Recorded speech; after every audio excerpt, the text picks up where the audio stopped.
What is today? Ladies and gentlemen, today is September 26, 2013. And this is the KNKL Daily Show, number 97. I'm your host, Kienan Lafferty, and today is Thoughtful Thursday, where we meditate underneath the willow tree, whatever, the creepy grandma willow tree from Pocahontas. Meditate underneath her, and we contemplate upon the light, what it is to be an artist, what is the artist's life, and we try to achieve a state of Zen. And today we're going to be talking about values. Values, not the values that you're used to working with. We're talking about values and how they commingle and work with goals, as well as a little bit about the seasons of being an artist and what exactly that means. Alrighty, peoples. And I'm actually really, I was looking through the Facebook today and I noticed you guys submitted a bunch of awesome stuff. So I think I'm just going to go ahead and show that because we had the documentary, we had the documentary on Tuesday. And I didn't get a chance to show all the awesome art that you guys did, so I'm just going to go ahead and show that today. Let's go ahead and pull that up and check it out. Alrighty. There's me with that ODST guy. You guys have seen that enough as it is. Oh, I haven't even seen this yet. Oh, this is awesome. Okay, but we're getting ahead of ourselves. Okay, so I think we ended way back here. Okay, yeah, last thing we saw was the sexy orc lady. We got this awesome motorcycle chick. Comics, love it oh so much. I love these characters. These are so cool and a little bit creepy. Diana is awesome. I like dogs. I love that. This is awesome. I seriously saw that. I was like, oh, this is so awesome. Thank you to Sigro for submitting this awesome soldier. Oh, I just noticed the funny safety pin holding up his little arm strap there. I love that. Iron Duck. Now we got this little blonde schoolgirl, very cute. We got storyboarding. I was about to say League of Legends. Super Saiyan, Dragon Ball Z. I love these anime drawings down here too. Those are really good. And then someone got some awesome postcards made as well as business cards from moo.com. I would highly recommend going and checking that out. And then we got this awesome sketch coming in from Joanna. So thank you to Joanna, and thank you to everyone who's been submitting their awesome work. For those of you who have not yet come out of your shells, come on out and play. We have cookies over here. We're having a picnic over at the KNKL Facebook page. Please submit your stuff and keep being awesome. Alrighty, people. So now that that's out of the way, let's go ahead and get into today's talk.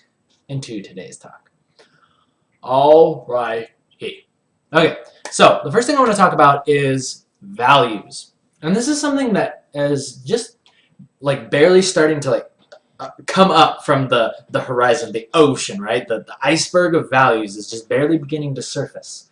And I'm just beginning to understand what this means to me and what it means to be living according to my values and setting my goals according to my values. And I've been talking about this over the past couple weeks, but I really wanted to kind of drive the point home with a story that happened over Tuesday, right? Tuesday, I released KNKL show episode 100, and I was super excited. Me and my buddy Colton, he directed the thing, and we were super excited to get the video out there. And I had this plan, right? I had this plan to just make this whole, it was like it was like a battle plan, right? Let me actually pull these up. Let me pull these up so you guys can see it. What I had planned to do. If you guys didn't check out the threads that I made for the KNKL show number 100, I'm going to go ahead and show that to you guys right now.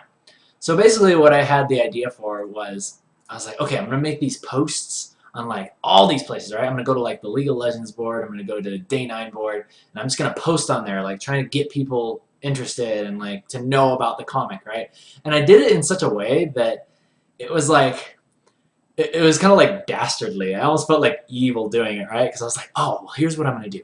I'm going to go on the League of Legends boards, and I'm going to post my old icon, right, Nakma, because I don't have a red name anymore. But, I'll post this the way people know I used to work there.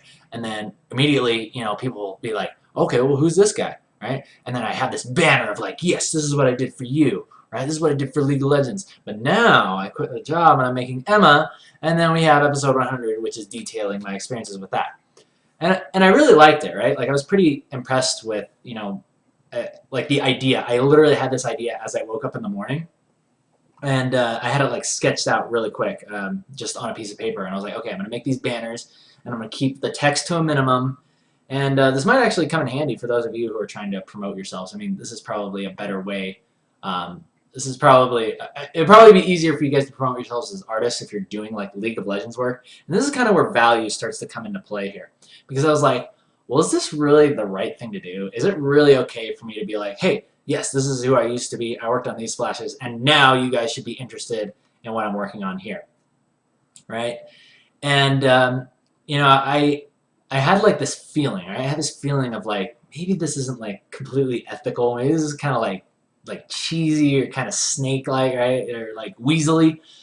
And but I was like, you know what? I'm just gonna do it and see how it feels, right? And it stayed up there for a couple hours, got like tons of attention, right? Because I also phoned all my buddies at Riot. I was like, hey, post in this thread immediately so I can get it like red marked and like kicked to the top of the page. And it stayed there for quite a while, and it got a lot of views, and it got a lot of attention to the site and the video. And I was really happy about that.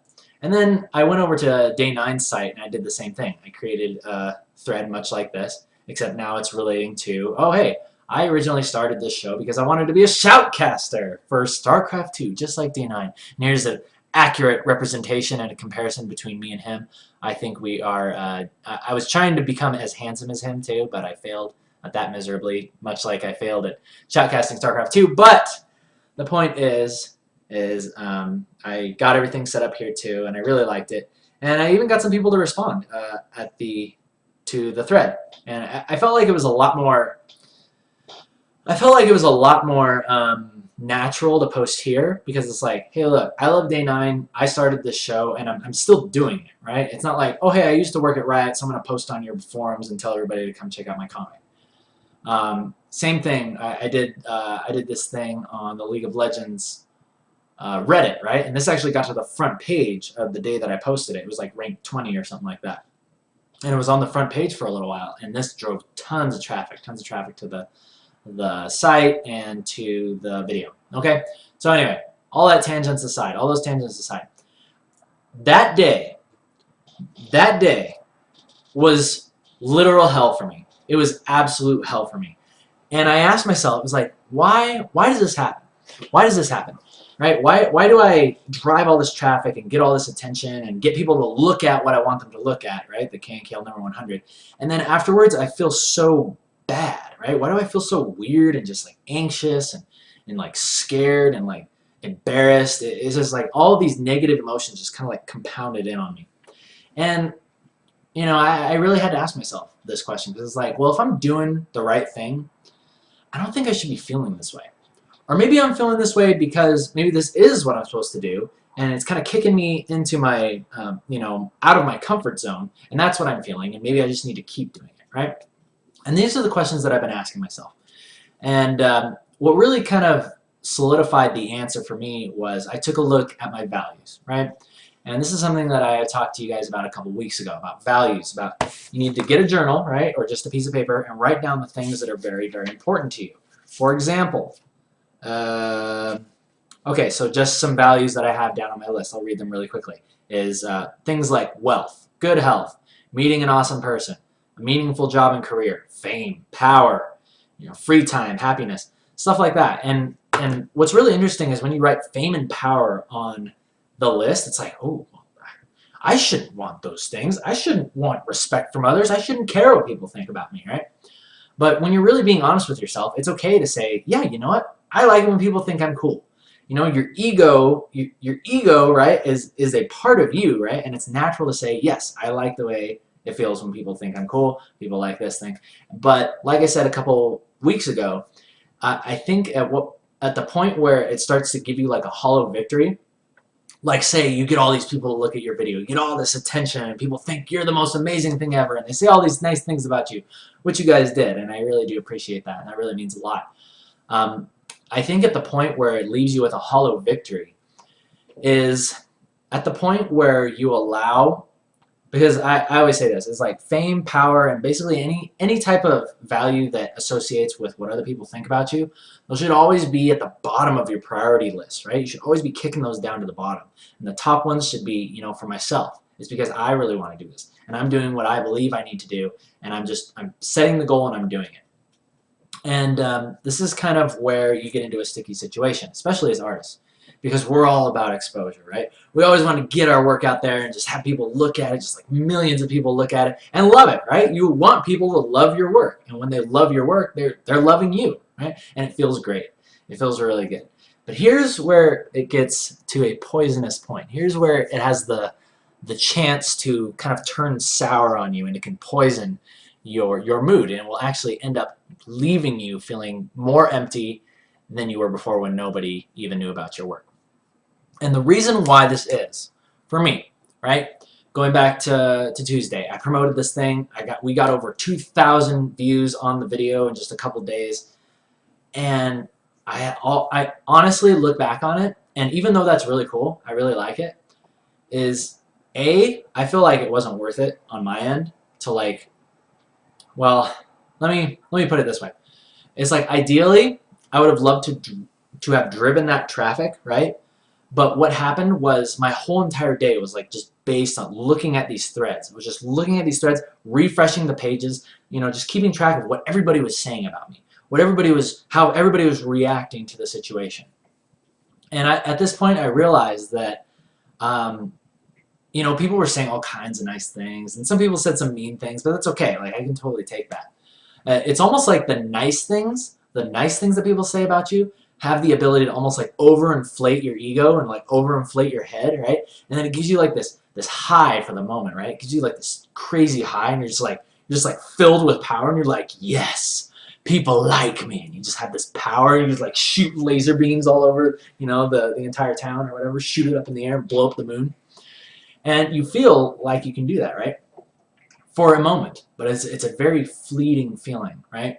But the problem with this is when you get attached to what everybody else is saying about you, you tend to become very addicted to it. You tend to become very addicted to it because you base how you're feeling, right? You're like, oh, I got this amazing just like rush of power. People love me. And then very quickly you want to reach out and get more of it, right? You're like, oh, well, tell me what you think about me now. Tell me what you think about me now. And you're like posting, just whatever you can on Facebook. People that post, pictures of their food they're eating. It's like nobody gives a crap about that. And sorry for any of you. Some of you might be food connoisseurs out there. You really love food. Okay, that's fine. You post it on Facebook. I personally think it's stupid to post what you're eating on Facebook, or just like any sort of status about how you're feeling or whatever on Facebook. I just don't see the point of that, because it's like you're just basically like reaching out. You're fishing for something. You're fishing for compliments. You're fishing for people to tell you everything's okay and you're beautiful and, oh wow, that's so cool that you do that. You're a really cool person. When really, for me, that stuff just it can't matter. It should not matter to me, because it doesn't fall in line with my values. My values are things like that. The way that people think about me is always going to be at the bottom of my list. It's good. I like it when people say nice things about me, but it has to be at the bottom of my list. And when I indulge too much in that feeling of the power when people say those things about me, it becomes addictive, and it almost like it creates this anxiety, and it just leaves you feeling so hollow and so just empty at the end of it, right? Because it's just that fleeting high. It just goes, and then you want more of it. So again, that's kind of what I'm trying to drive home today. I know I've been kind of babbling completely crazily about that. And you guys are saying a bunch of stuff over here. Let me see over here what you guys are saying. People are like, pictures of food gets more likes than our art. But you know what? That's just the way it is, right? Because, and here's the thing that I understood. Here's what I thought about looking back on it. It's like, look, even if this video didn't get 2,000 views, even if it only got the usual, whatever, couple hundred, 300, 400, 200, even if it only got 2 views, and people really liked it, then that would have been all I really needed, right? And even then, it's like, if you want to take it a step further, it's like, I don't care if anybody likes it. I liked it. I had fun making this, and I'm just putting it out there because I think people are going to enjoy this. They're going to enjoy hearing about the story. They're going to want to know where it came from, what's going on, just like, people want to know those things, when you're making a comic. And I figured that would add value, so I just threw it out there. But I asked myself, it's like, well, I got to be able to promote. I got to be able to spread the word. And at this point, I realized something. It's something that Day 9 does, and he said that he kind of runs into this problem too. And the way that he kind of avoids it is that if he's going to be promoting something or there's like forum posts about him, he says that he really doesn't like to read those forum posts because, there's always going to be, there's always like tons of nice things, but there's also like people who come and just say a bunch of mean things. And like none of that really adds value, right? None of that really adds long-lasting value and energy to what you're doing. But he says what he does is that he has somebody whose job it is to check out the forums, check out the comments that are being said about him, and the valid ones that are actually worth something, they will bring those to him. They'll bring those to him, and he will review them there, right? He's not the one that's constantly watching the thread. He's not the one that's constantly trying to toot his own horn. That's the other reason why I don't like it. I don't believe in tooting my own horn. Just be like, hey, look at this awesome thing I'm doing over here, right? Like playing, this is a trombone, right? Check out what I'm doing over here, right? This is my comic. Check out how cool I am. I don't like doing stuff like that. It's really not. It's not fun. It's really not fun. The only reason why I felt like it was semi-passable to do it on the video was because, I just felt like I had created something for people, right? Same with the comic. It's very easy to be like, hey, look, I made this for you, right? I didn't make it just for myself or to look cute or whatever. I made it for you guys. I made it to tell a story to you guys. And, yeah, it's just, but it all, I'm just really thinking, the more I think about it, it's like I want somebody who can just do this social media stuff because I don't like it. I really don't like social media.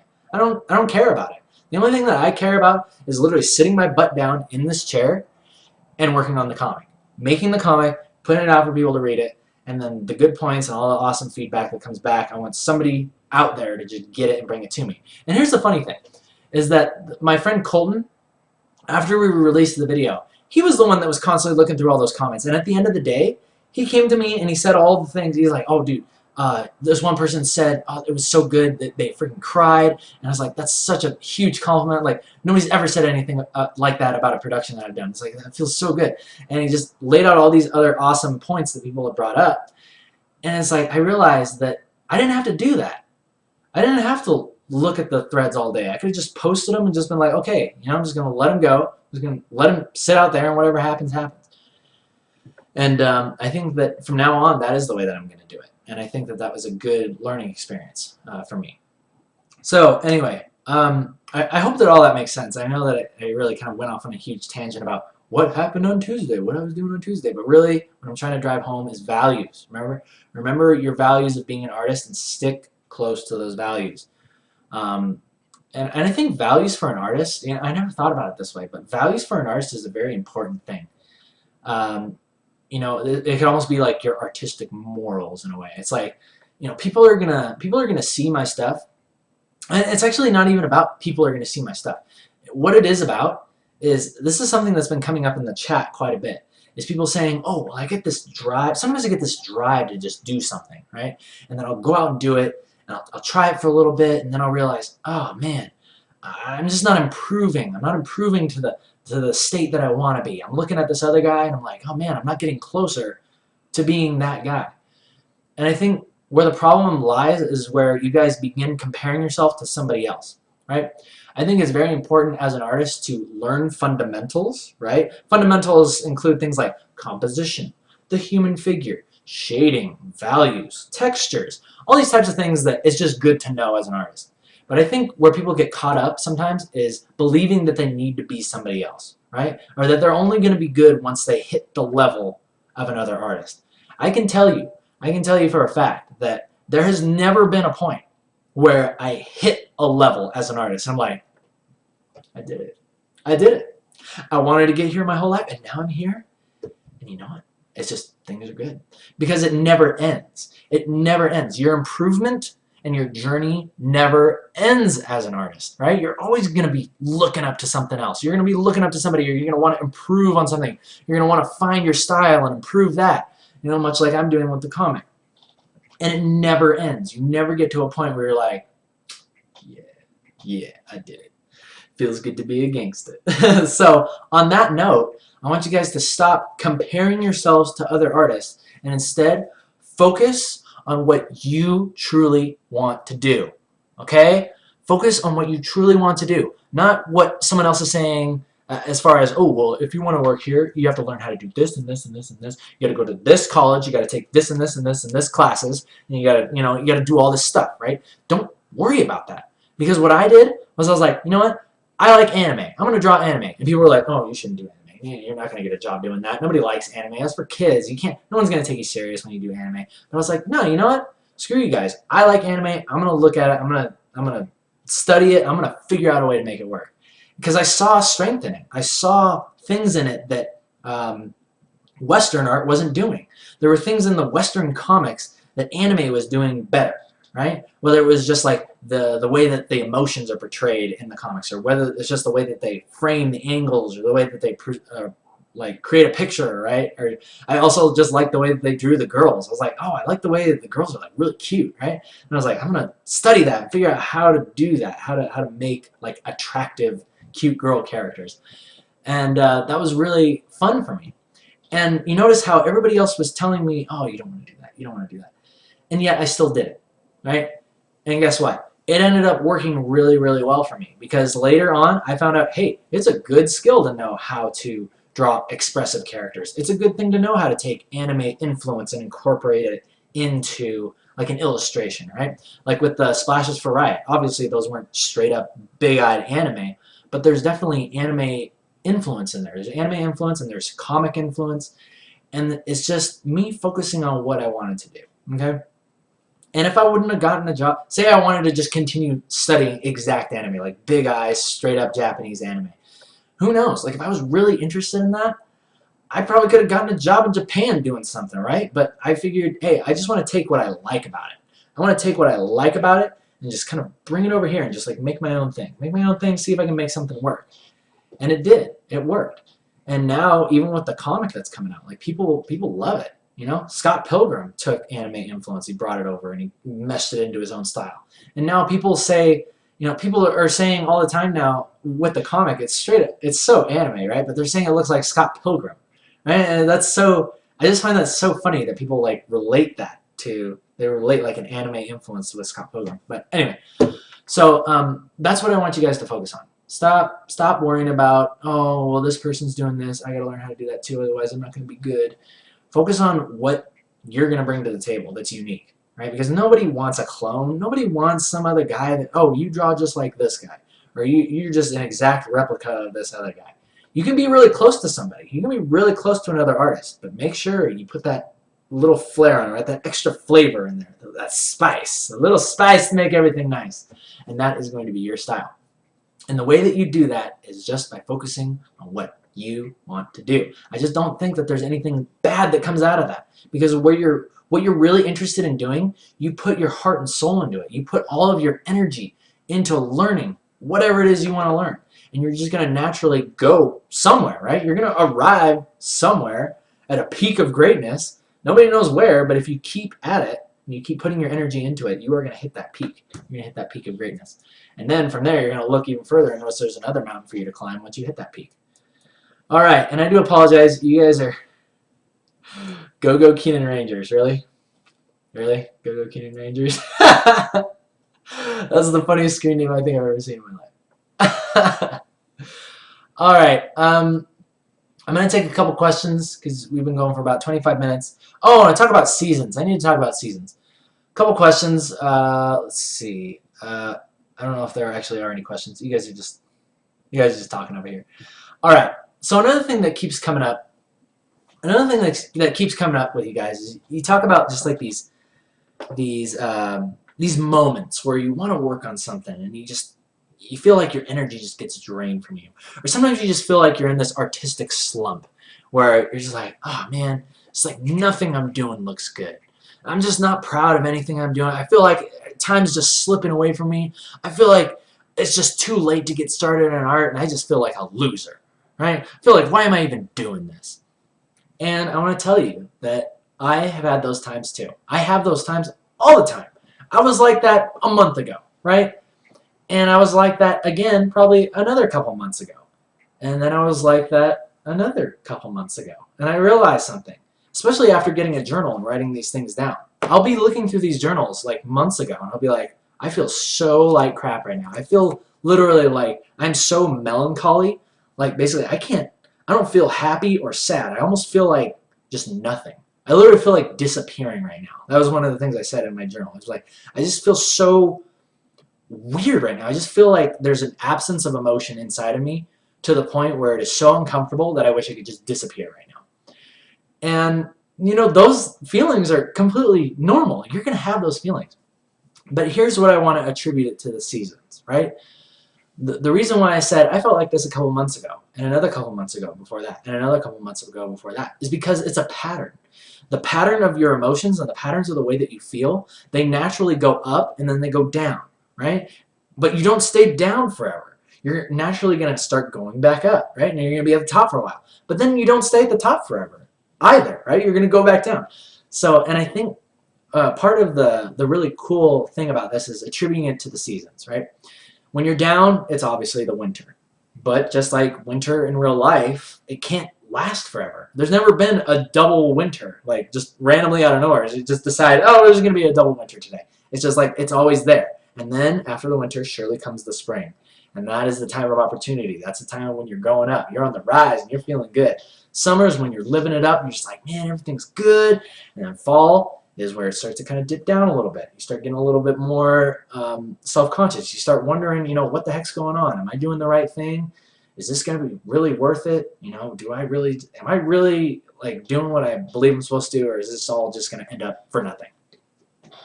So I just really want to tell you guys that, because it's almost a little bit, it's very positive, but it's also negative.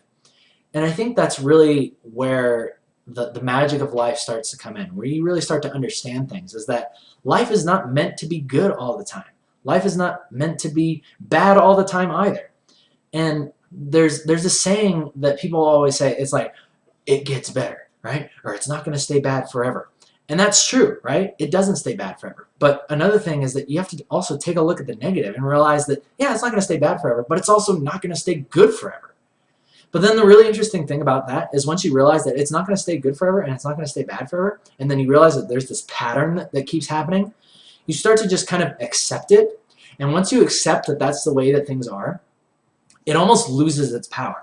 The downtimes almost lose their power in the way of, like, whenever I'm feeling down now, I'm just like, oh, well, you know what? Maybe I'm just going into another emotional winter. Maybe I'm just going into that slump again. Maybe it's time to go back into this.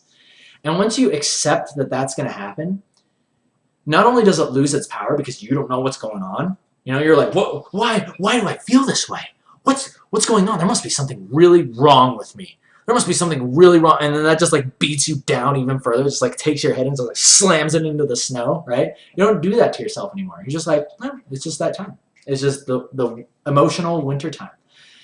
And then what's the funniest thing about that is once you say that, it's almost like you almost enjoy it.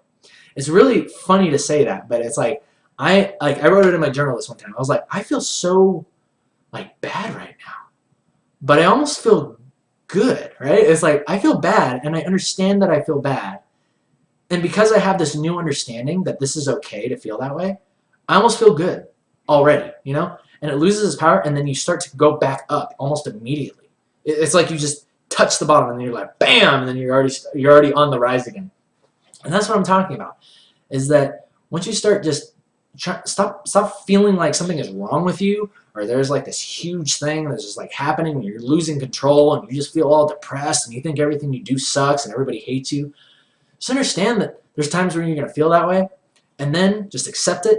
And then I guarantee you, especially if you have a journal and you write things down, I can't stress how much just writing things, taking them out of your head where you have an infinite amount of possibilities of what the heck could be wrong with you and what's going on. Once you take all that out and you define it on paper, be like, this is why I'm feeling bad. This is what I could do to maybe fix it. You know, I'm behind on these things. These are my goals and dreams, and I'm not doing them, and I need to get started on making plans for them.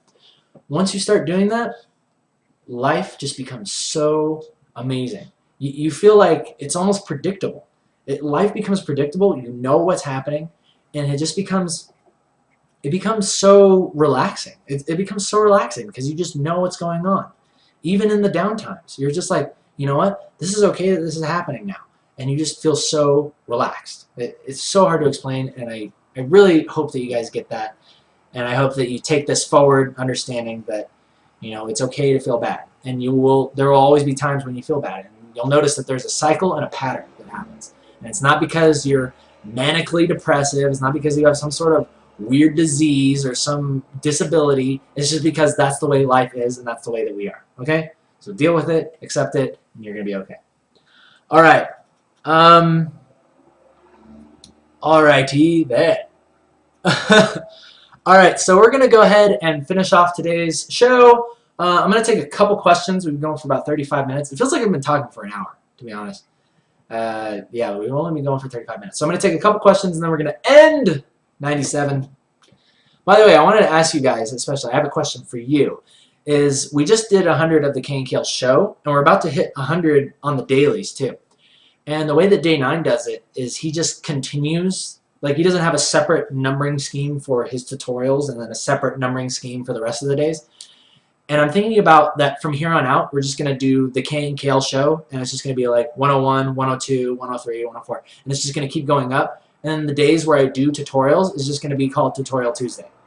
And there's no more of this separation between the KNKL show and the KNKL Daily. Let me know how you guys feel about that. If you like the fact that I separate the two, then that's cool.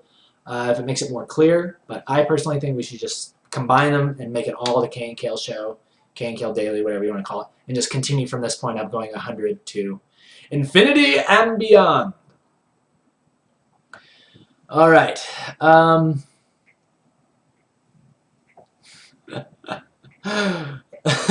Dordua.